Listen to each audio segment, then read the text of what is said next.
Guys, welcome back to the channel. I'm Rachel, your bougie race wife here, and today I'm actually going to talk about a Japanese concept that I've mentioned on Instagram, and I also did a podcast episode about, which I'll have that podcast episode in the description. But I'm going to be talking about finding your Ikigai. I've known about this concept for quite some time, but didn't really dive into it until recently in the podcast episode that I put out. And as someone that has Japanese ancestry, but our family just never learned about our culture because our family assimilated. I've been taking the time this year to like really start learning the language and more about my heritage. And obviously, Ikigai is a huge part of, the Japanese lifestyle. So, so I'm going to touch on that subject today. So, first off, most people probably don't know what Ikigai is. But like I mentioned, it is a Japanese concept and it means it's pretty much your reason for being. So, like, what makes you get up in the morning? Like, what is your purpose? Like, finding that balance of like what you love, what you're good at, and possibly what you could be paid for, all tied up into one thing. So, the reason why I say possibly paid for is because, and there is an actual YouTuber by the name of Samurai Matcha that did a video where he asked elderly people within his village what their ikigais are. And your ikigai does not always have to be something that you get paid for. And I'll go into that further along in the video. But yeah, you don't have to always have an ikigai where you get paid. It's just something that brings you joy. And if you're not sure what your ikigai is yet, like don't feel bad about that. Like I just figured out like my ikigai and I'm 37. So you're never too old to like figure it out, and your ikigai can always change depending on where you are in life. Um so like I mentioned, the first part is finding out like what your passion is, like what sets your soul on fire. What are the things that you can hyper focus on, like where you lose track of time because you love it so much, so it doesn't feel like it's a job, like it's something that you just love to do. um, so that is like the first part of figuring that out. And for me, like doing YouTube videos and the podcast, just content creation period, sets my soul on fire. Like this is something that I love to do, and I don't mind like how much time it takes. Like it doesn't feel like work to me. It's just something that I enjoy doing. Um, and then the next thing that you'd figure out is like think about like changes that you want to see within yourself and like your environment. So aligning your actions with your values and making like a positive impact in your life and your environment. So you reflect on like what truly matters to you, um, and also like how your environment impacts that, because sometimes what our ikigai is, that means we might actually have to change our whole entire environment. There's nothing wrong with that. Some of us that are working like 9 to 5 jobs and things like that, that might have nothing to do with our ikigai. And the only way for us to fulfill living out our ikigai means that we might have to leave our corporate jobs and pursue something else, right? So that is what is happening with me. Obviously, I haven't left my job, but eventually I will, because this once this brings in enough income for me to be able to sustain, I will make this full time, because this is what I truly want to do. And so it just depends on like what you guys are thinking about, what you think would be best for you and your lifestyle and also your family, because this can also impact other people depending on choosing to do with your life. So the next step would be like, what are you good at? Like skills and talents that can help you find your ikigai. So like what activities come naturally to you? You know, what are others that you excel at, even though you might have actually had to like learn those skills or talents. So, you know, recognize your strengths and like leverage those. And so, you know, for me, it's storytelling, like being able to, you know, do this either through video or through podcasts or even just like writing, because like that's another thing that I'll be starting up too. I'm going to start blogging again. I haven't blogged in a long time. But I'm only going to be doing it twice a month. So you guys will be able to like see blog posts from me starting next month. Um, I'm going to start doing blog posts. And then,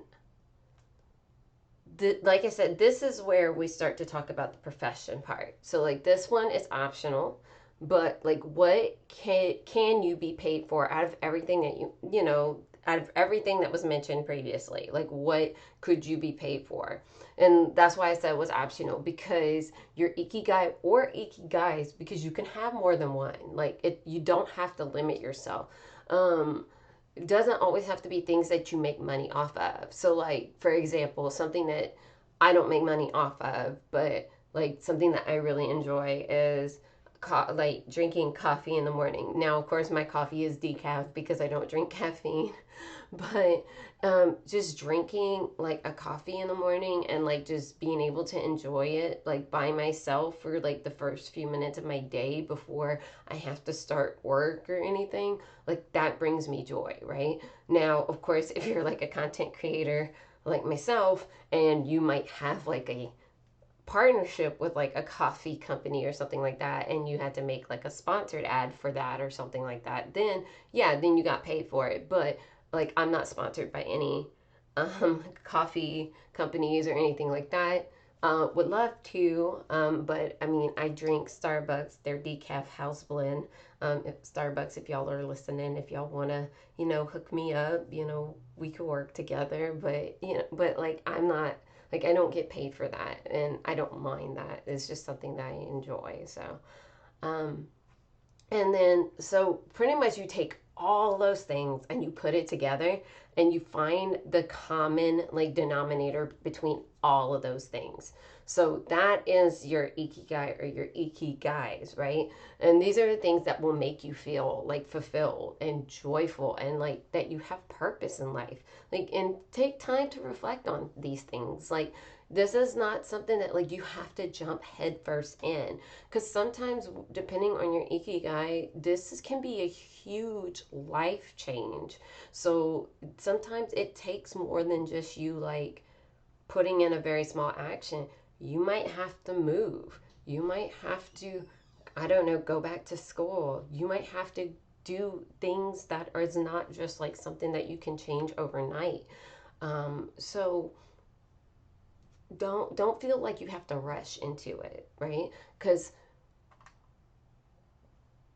this is something that evolves over time. You know, you don't have to feel like you automatically have to um like be like, okay, this is my ikigai and that's it. No, because we all grow, right? Like, it's a constant journey. And so don't ever feel like your ikigai is going to be this forever, because depending on where you are in your life, your ikigais can change. Um, because when you constantly grow, things start to not align with you anymore. And so it definitely like embrace the journey, you know, because it is a lifelong thing. Like, there's uncertainty going down this path sometimes, you know, into the unknown, because our lives constantly change. You know, it's not a destination, but a lifelong journey of self discovery and growth.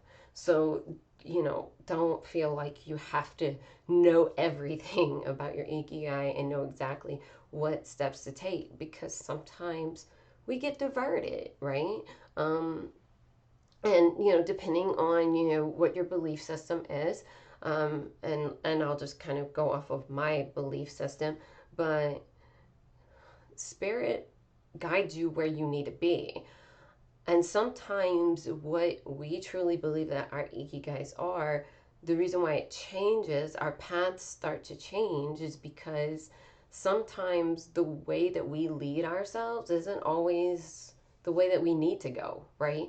Sometimes we get to a fork in the road and we're supposed to pick, but sometimes spirit will put things into place that will automatically make us choose a certain path, and it might not even be the path that you truly wanted to take. So you have to also take that into consideration too, because even though you might find your ikigai right now, your ikigai might change, not just because of what you want, it could also be things that spirit has put into place as well.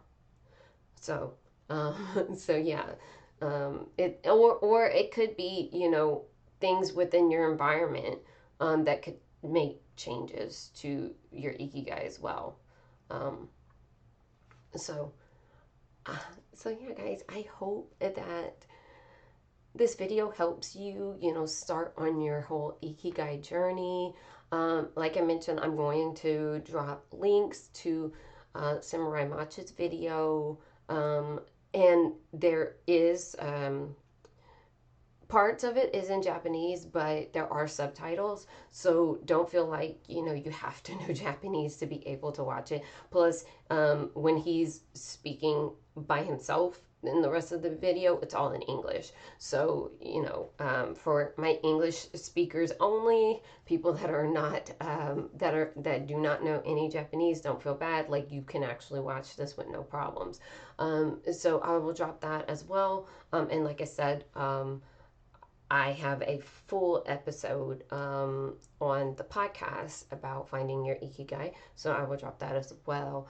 And guys, if you need help like finding your ikigai, or like you have questions, like don't be afraid to like post something in the comments. I read all my comments. I will answer you. Or if you don't want to put it out there in the open and you feel that you need to maybe speak more one-on-one, send me a DM on Instagram. Like I'm always willing to, speak to anybody, because I know this is a pretty new concept to the West. Like it's not a Western concept, so a lot of people don't do this, and so it's understandable that you wouldn't, if this is like brand new to you. Okay, so yeah, guys. So thank you so much for being here, and go out there and manifest your best lives. Bye.